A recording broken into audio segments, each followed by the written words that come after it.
A Ecovias 101 é responsável pela gestão de 478 quilômetros da BR-101 no Espírito Santo. A via está em processo de duplicação e está previsto um novo leilão para sua concessão. Sobre a gestão da BR-101, a AS Brasil conversa hoje com o Roberto Amorim Júnior, diretor superintendente da Ecovias 101.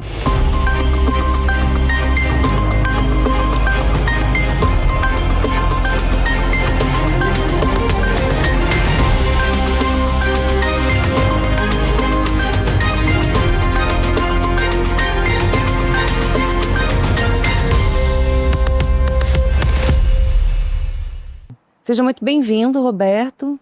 Muito obrigado, é um prazer estar aqui com vocês. Bom, a Ecovias é responsável pela gestão da BR-101, né? O contrato de concessão foi assinado em 2013, né? Tem 12 anos que a Ecovias é responsável por essa gestão. Teve início a duplicação. E como é que anda essa duplicação? Em que pé ela está? Ela já deveria ter terminado? Sim. Importante a gente trazer algumas informações, né, históricas da Ecovia 101, e como você bem colocou, nós estamos na gestão do contrato há 12 anos, e um dos objetivos estabelecidos no contrato é que nesse prazo de 10 anos estariam realizadas praticamente todas as obras de ampliação. Porém, por alguns desafios que nós tivemos, né, dentro do contrato de concessão, e aí podemos citar desafios com relação ao licenciamento ambiental, até porque a gente tem uma importante reserva no norte do estado, em Soretama, que a gente precisa entender e achar um equilíbrio entre o desenvolvimento e a preservação ambiental, acabou demorando um pouco mais do que a gente previa. E algumas premissas utilizadas na gestão do contrato, ou melhor, que foram previstas no início do contrato pelo poder concedente, acabaram não acontecendo, né? E isso acabou, de certa forma, atrasando a possibilidade de realização desses investimentos. Então hoje nós temos 115 quilômetros de duplicações executadas, do total de 478 que eram esperados, né? Nós estamos exatamente no momento de reavaliação do contrato, que a gente chama de repactuação contratual junto ao poder concedente, ao Ministério do Transportes, buscando uma forma de acelerar e retomar o quanto antes esses investimentos previstos para a BR-101 aqui no estado do Espírito Santo. A duplicação de uma rodovia, né, ela exige aí uma análise mais profunda, principalmente quando se trata de cidades. Você citou a questão de Soretama, né, que a gente sabe é uma floresta e a via passa por dentro, né? Quais são os trechos, né, como você citou de Soretama, que mais demandam recursos ou que são mais complicados para a duplicação? A gestão da rodovia hoje, ela é uma gestão e uma operação que a gente tem recursos alocados em toda a rodovia. Então, nos 478 quilômetros, nós temos bases operacionais, guincho, ambulância, veículos de inspeção de tráfego que circulam constantemente toda a rodovia, mas sem dúvida que os trechos urbanos demandam um pouco mais dos recursos, né? Então a região de Serra, Linhares, São Mateus, mesmo Soretama, são regiões que a gente sempre tem uma atenção especial, porque você tem ali a convivência de pedestres, veículos de carga, veículos de passeio, então naturalmente que a gente tem uma demanda maior ali em termos de operação e de atenção para a garantia da segurança viária. Quando começou o contrato de concessão, se eu não me engano, o nome da empresa era Eco 101. Exato. E hoje é Ecovias 101. Como é que foi esse rebrand, né? Qual que era o foco dessa transformação? Porque aí também tem que a população se acostumar, as pessoas, né, conhecer essa nova versão da empresa. Exato. O Grupo Ecorodovias, que é um grupo nacional, tem ao todo 12 concessões de rodovias no Brasil.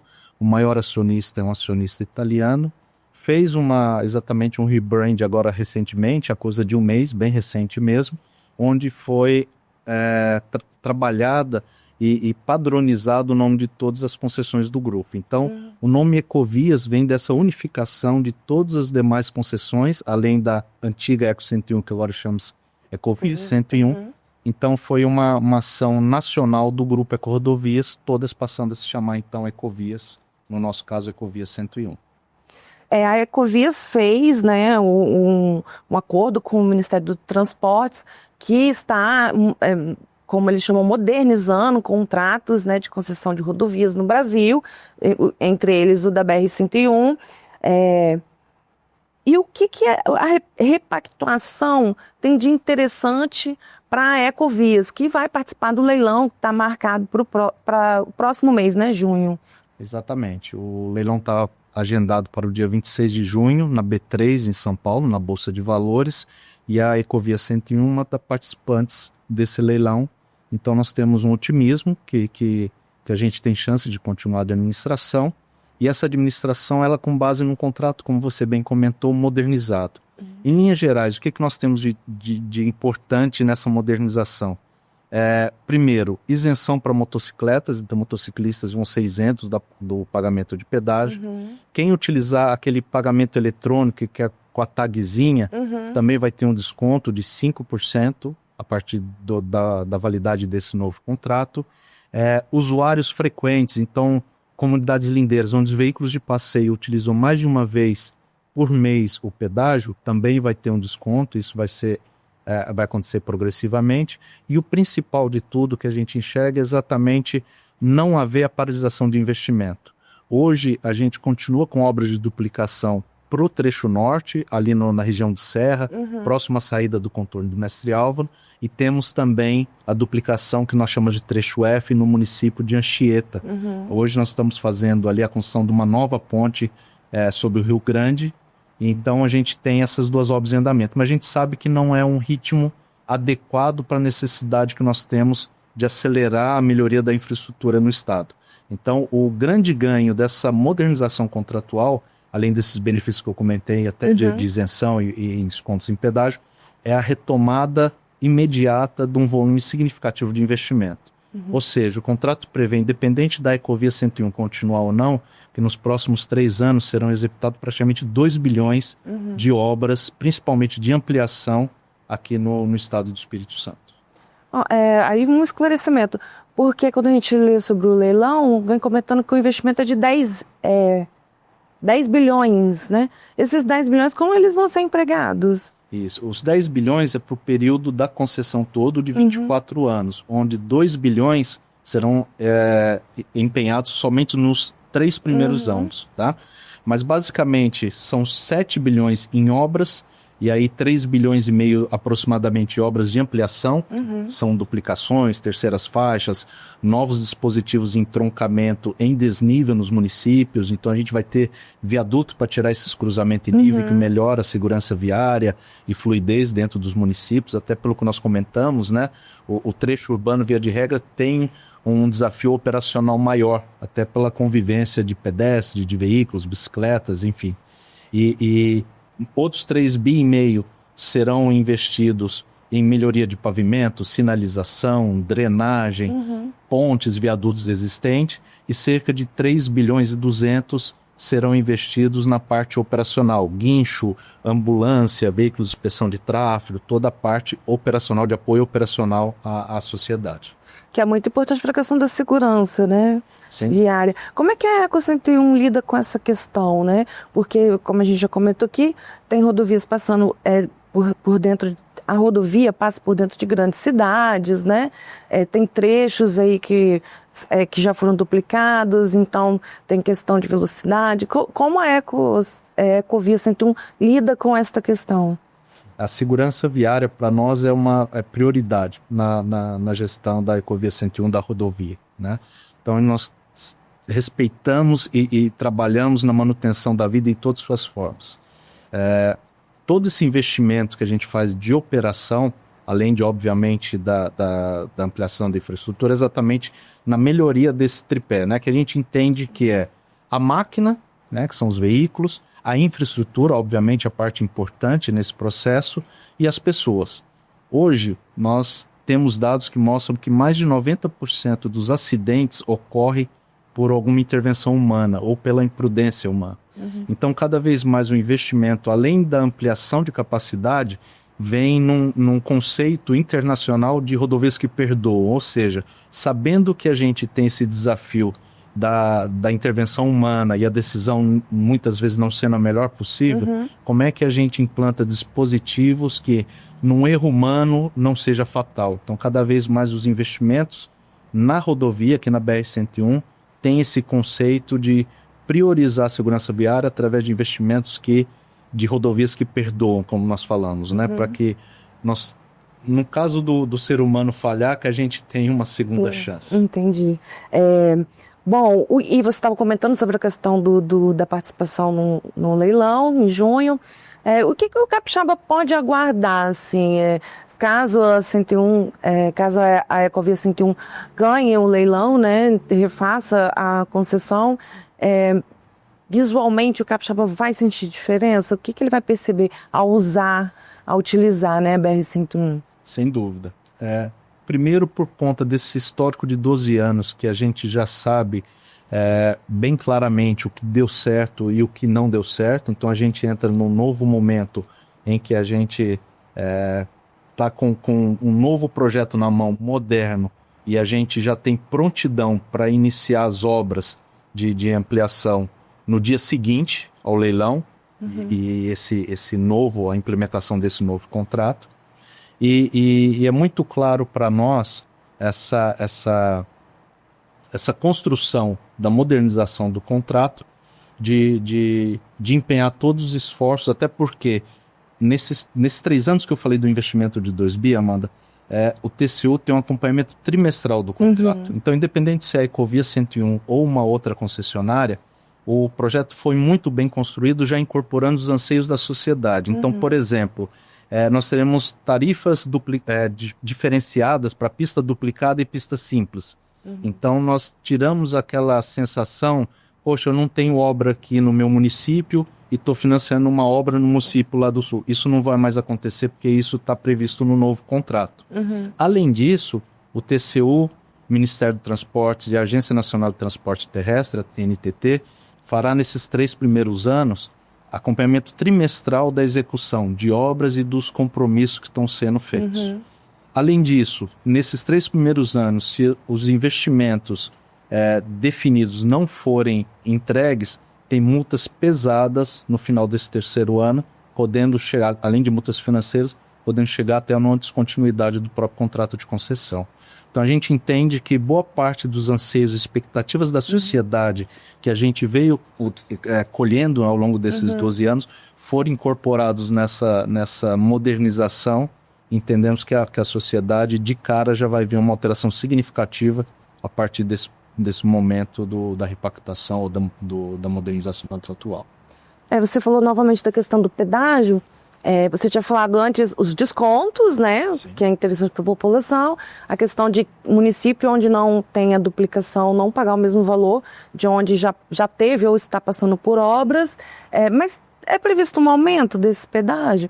Como é que a Ecovia 101 lida com isso, né? Porque esse relacionamento com a população, né? Com os usuários da pista. Hoje, a tarifa de pedágio praticada nos pedágios da Ecovia 101, ela remunera basicamente os serviços, até porque, como eu comentei, o ritmo das obras ele está relativamente lento dentro da expectativa que nós mesmos tínhamos, até por conta desse momento da modernização contratual.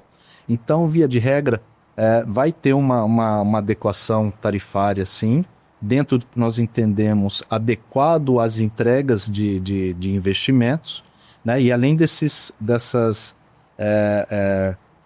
peculiaridades de diferenciação de pista dupla ou pista simples, apesar de ter uma adequação tarifária, ela ainda vai ser menor do que os novos projetos. Então o contrato vai ser modernizado, mas não chega num patamar tarifário dos novos contratos federais, por exemplo, que estão sendo licitados pela NTT. Uma das preocupações do TCU à época foi exatamente isso. Tem que ter um ganho para a sociedade, além da retomada imediata de investimentos, que a tarifa seja inferior que os novos projetos, até para fazer sentido uma renegociação contratual, uma modernização do contrato. Então, vai sim ter uma adequação nesses moldes, mas ainda significativamente inferior aos novos projetos de concessão que têm saído no país. Uhum. São quantas cabines de pedágio hoje? Hoje nós temos 7 praças de pedágio nesses 478 quilômetros. Aí com a duplicação já tem previsto quantas vão ser? Não altera. Desculpa, com a duplicação não, com a nova concessão. Não altera, continuam as mesmas praças de pedágio. O que vai alterar é quando nós tivermos as obras naqueles locais, nós vamos ter alguns degraus tarifários e aí a tarifa sobe um pouquinho mais, porque você passa a pagar uma tarifa adequada à obra de uma pista duplicada e não mais uma pista simples. Bom, finalizando, vocês podem esclarecer, né, quem nos acompanha e até mesmo a mim, que você acompanha melhor essas questões burocráticas. Vai haver um leilão, outras empresas vão participar. Exato. Caso a Ecovia 101 não ganhe, né, a empresa não trabalha com essa perspectiva, mas caso ela não ganhe, vocês estão com obras em andamento. Você citou aí o trecho de Anchieta e o trecho da Serra. Como é que fica essa questão? Eu faço essa pergunta porque eu acho que do ponto de vista da população deve ter essa dúvida, né? E aí o senhor, que acompanha claramente mais de perto essas questões burocráticas, pode explicar como funciona. Sim, perfeito. O que é previsto, né, nessa negociação da modernização?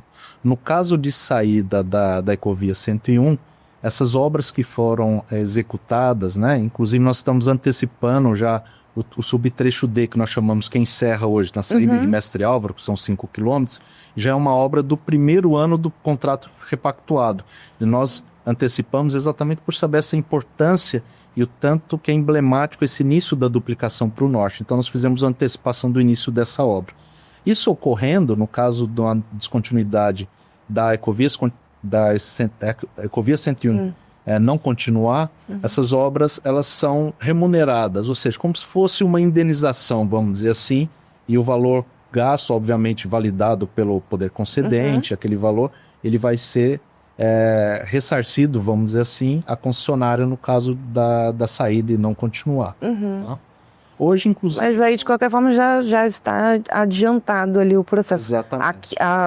Caso outra empresa vença, né, ela já vai pegar um trecho ali no norte que ela deveria ter feito, mas que pelo menos a obra já está em andamento. Exatamente. Hoje, inclusive, é importante comentar que no site da agência, no site da NTT, é possível já ver essas documentações e esses números detalhados. Então, o que nós chamamos de MEF, que é o Modelo Econômico Financeiro, como é que vai se dar esse cronograma de obras, quando vai ser realizado cada obra, no site da NTT é possível obter todas essas informações já dessa próxima fase do contrato já modernizado. Então a população tem acesso a todas essas informações. Bom, finalizando, eu queria agradecer muito a sua presença. Roberto Amorim Júnior, diretor superintendente da Ecovia 101. Muito obrigada pela sua participação. Eu que agradeço, foi um prazer estar aqui. Comento sempre que, apesar de uma empresa privada, nós somos prestadores de serviço público. E uma das nossas obrigações é sempre trazer informações para a sociedade, informação com a transparência e no momento adequado. Então, estamos sempre à disposição. Muito obrigado. Para você que está em casa e quer saber mais sobre este e outros assuntos, acesse esbrasil.com.br, nos siga em nossas redes sociais e até a próxima.